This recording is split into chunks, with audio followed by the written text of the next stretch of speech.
If you talk to enough WWII veterans or, dig deep enough into civil defense manuals from the 1930s and 40s, sooner or later you come across a piece of home protection wisdom that most people today just overlook. It's simple, it's brutally effective, and in many cases it cost ordinary families nothing to implement.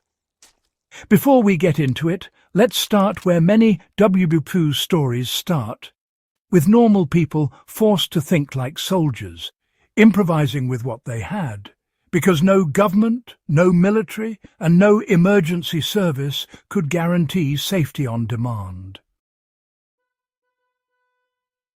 For about a minute here, I want you to picture the kind of world these families lived in.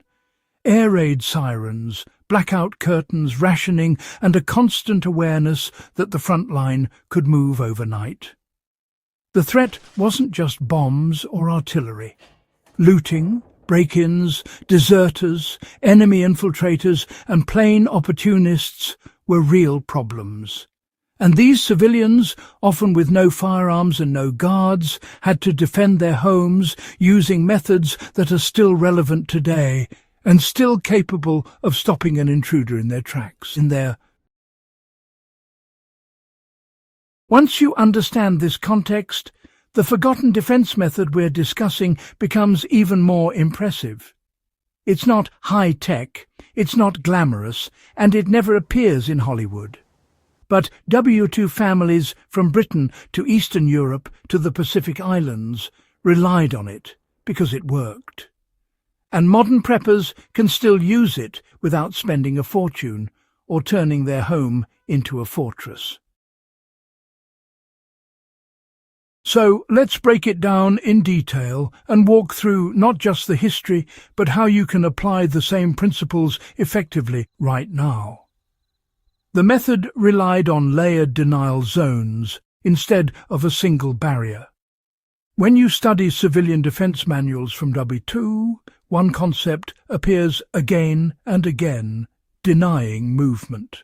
Families created interior denial zones inside the home using furniture, rigged obstacles, sound traps, and structural modifications that forced an intruder into predictable choke points.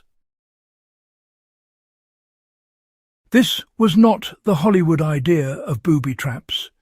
No, this was controlled engineering by ordinary people. During the Blitz in London, many households rearranged their interiors so that if someone attempted to force entry through a window or back door, they were met with a gauntlet. Stacked crates, heavy water tins, spare lumber, even sand-filled boxes collected during air raid preparations. The point was simple: delay, funnel, and expose the intruder. Today, a prepper can apply the same principle by designing a home layout that silently slows down a trespasser without alerting them that they've been manipulated. For example, if your back door leads into a laundry area, you can position shelves, storage bins, or even reinforce furniture to narrow the path and force an intruder toward a single angle where you have the advantage. The key is subtlety, not theatrics. To WWII, homemakers weren't building traps, they were building obstacles. You can do the same with strategic furniture placement, weighted items, and controlled pathways. One of the most overlooked World War II home defense techniques was the use of sound as a trigger. In Britain, families hung metal objects behind doors, lined windowsills with loose glass fragments, or placed marbles or dry beans in shallow tins near entry points. If someone stepped where they shouldn't, the household knew immediately. These were cheap, reliable, and required no electricity or maintenance. Modern preppers can adapt this system simply and effectively. A tin filled with gravel behind a door still works. A line of coins along a windowsill still works. And if you want a quiet alert instead of a loud one, you can place a lightweight object on top of something unstable. If it falls, you feel the vibration or hear the soft clatter. It's the same principle World War II families relied on. An intruder cannot move without making noise, and noise gives the defender time. Blackout regulations during World War II weren't just about hiding from aircraft. They also created an opportunity-strategic darkness. Families kept certain hallways unlit and designed their interior routes so that they could navigate blind, while an intruder could not.